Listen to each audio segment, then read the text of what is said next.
I want to thank the owners who have allowed us to come here and use this setting to dramatize one of the most important issues economically, which is the inflationary spiral that is directly harming consumers.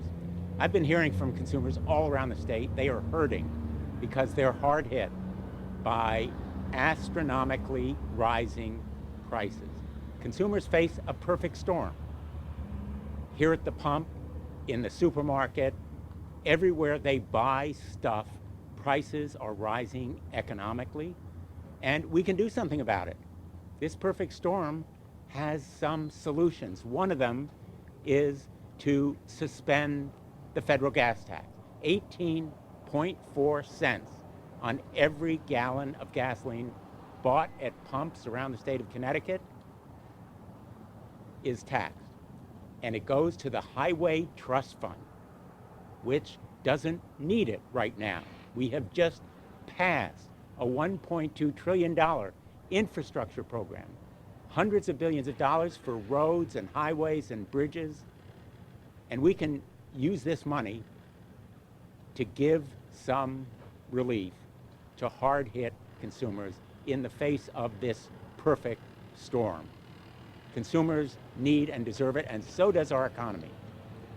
Now, this 18.4 cents hits consumers of moderate and lower means especially hard. They pay a bigger chunk of their income to buy gas than somebody better off. So it's a profoundly regressive tax on people who are sacrificing. And I'm hearing stories about people sacrificing literally food on the table, clothes for their kids, because they need this gasoline to get to work, to get their kids to school, to get their families to health care.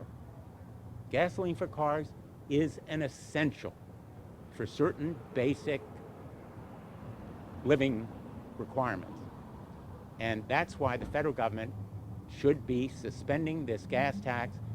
I have introduced legislation that would suspend it to the end of the year, January 1, 2023. And I hope it will have broad bipartisan support, because clearly it's an idea who has come now. It's an idea that is important, indeed necessary now, at a time when consumers are pressed as never before. It contains safeguards.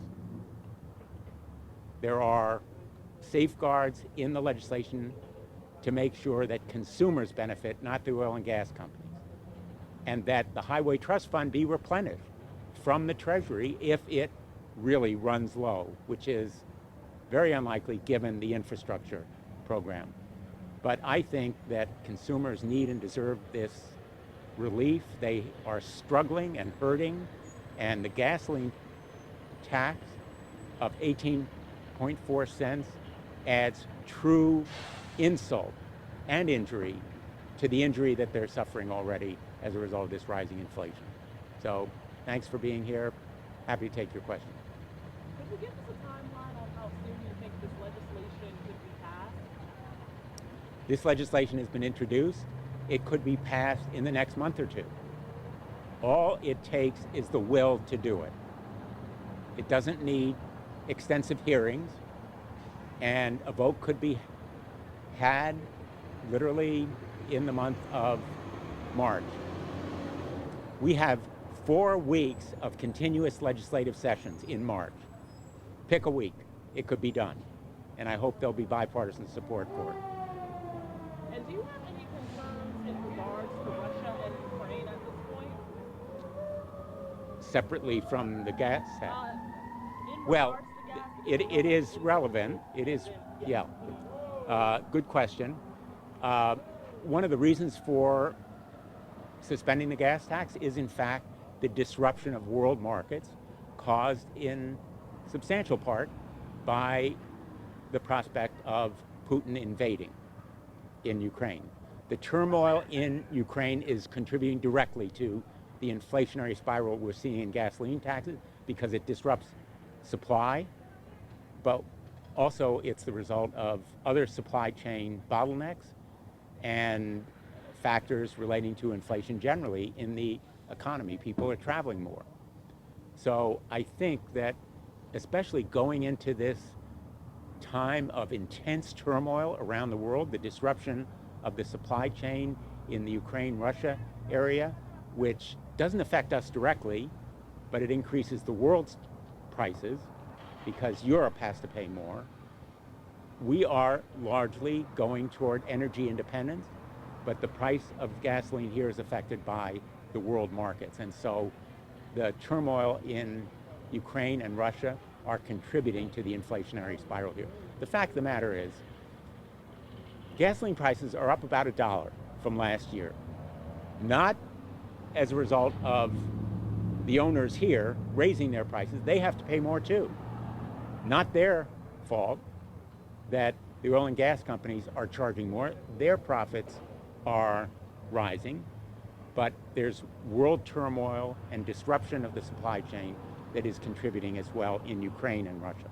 Well, in November, the president announced that there's going to be this release of 50 billion barrels of crude oil from the strategic reserves. Well, here it is, late January, there were 13 million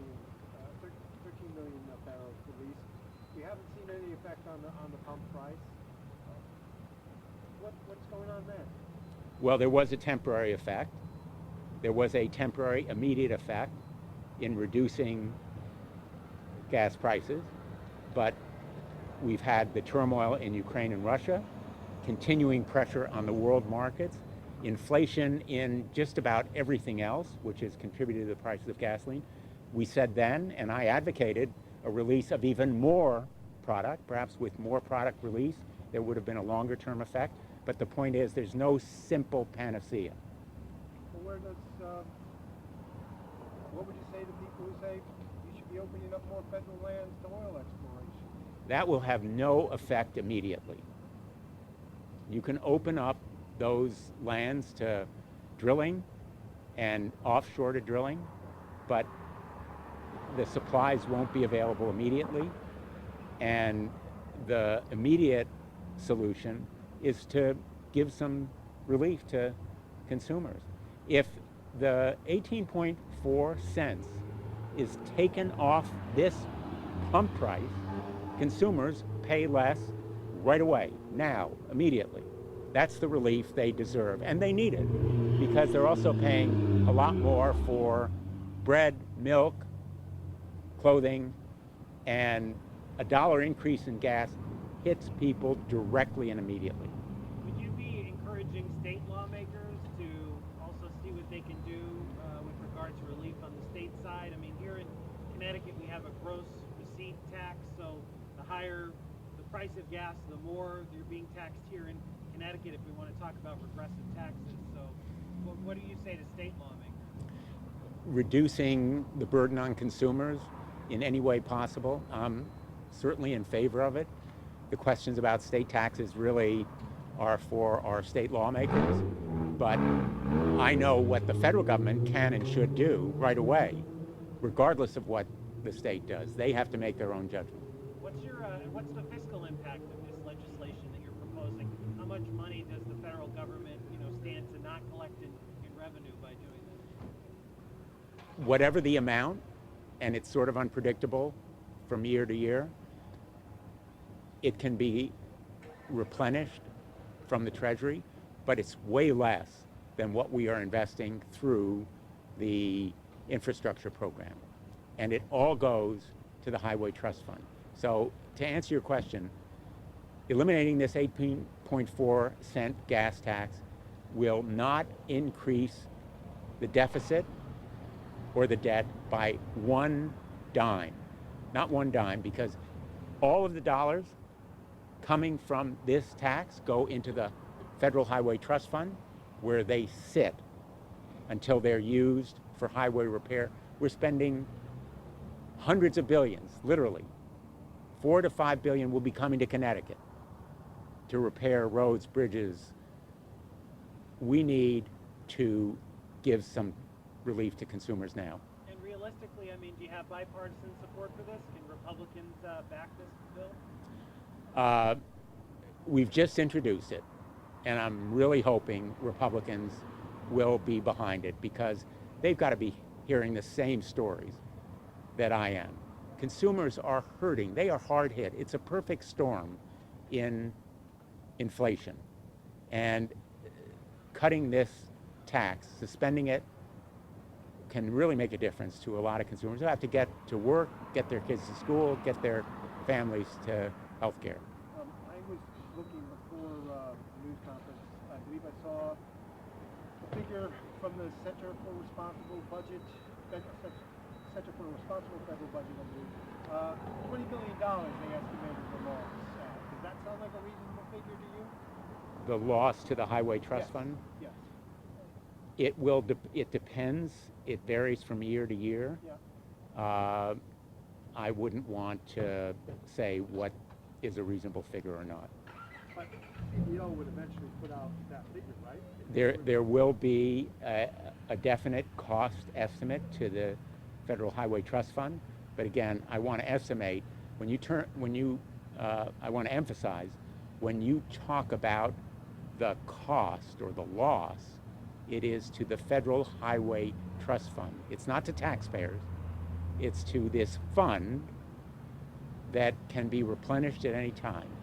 And the major challenge is to make sure it goes into consumer pockets right away. Have you been able to work out roughly, I know it would vary by state, what the cost savings would be for the average commuter, the average American, maybe on a yearly basis? You know, it would be tempting, but they vary. I would suggest every consumer should do your own estimate. What you'll find is it's a big chunk of change. It's a major amount of money. If you buy 20 gallons, do the math. That's money in people's pockets, and it's money they can use to buy food, medicine, clothing, because a lot of people are living on the edge, literally. A lot of people are living on the precipice of real hurt and harm, and that 20 bucks a week or 40 bucks a week, whatever the average is, and it's substantial, can make a real difference to people, and they know it. They don't have to even do the math. They know it's not cents, it's dollars in their pockets. Has this federal tax been suspended before, and when was the last time it was? I've urged before that it be suspended. I don't know exactly what the history is. What I'm talking about here is something that has been done in part before. Suspending it entirely is new, but we're in uncharted waters here in terms of inflation. There's another topic. There's been some talk of Putin recognizing some of the separatist Russian enclaves in eastern Ukraine. Your thoughts? Putin can do anything he wants, but those areas in the Donbass are part of Ukraine. And there's no way we should recognize either Crimea or the areas in the Donbass dominated by Russian surrogates and proxies as being part of Russia. They were seized by Russia in an act of aggression like Crimea. There's still time for diplomacy. There are dwindling hours for the talks to work. But we should begin sanctions now. I've urged for weeks that sanctions be started because Putin and Russia have already begun warfare. They are conducting cyber attacks, military action, misinformation. They have already, in effect, conducted war against Ukraine, and we should have imposed sanctions weeks ago, and I hope we will do so right away, as the president of Ukraine has urged. President Zelensky urged us to do sanctions sooner, not later, not waiting for the invasion, but begin them now, and they ought to include export controls on semiconductors and other technology, which Putin needs for his economy. They ought to include disconnecting Russia's banks from the world financial system, the SWIFT system. There are a panoply of economic sanctions that we can begin now and then ratchet up if he, in fact, invades. And we ought to continue, in fact, accelerate and augment the delivery of arms, Javelin missiles, Stinger missiles, small arms, so the people of Ukraine can take their fight to the streets and their neighborhoods and really put consequences on Putin. And he should know there'll be a price to pay, a big one, if he invades. Going off of what you just said, I mean, perception oftentimes turns into reality. I mean, is the United States projecting weakness on the world stage? What we have seen is, in fact, United States leadership on the world stage. We've rallied our allies. Russia has brought us together as Putin never could have predicted. The United States has led that unified effort.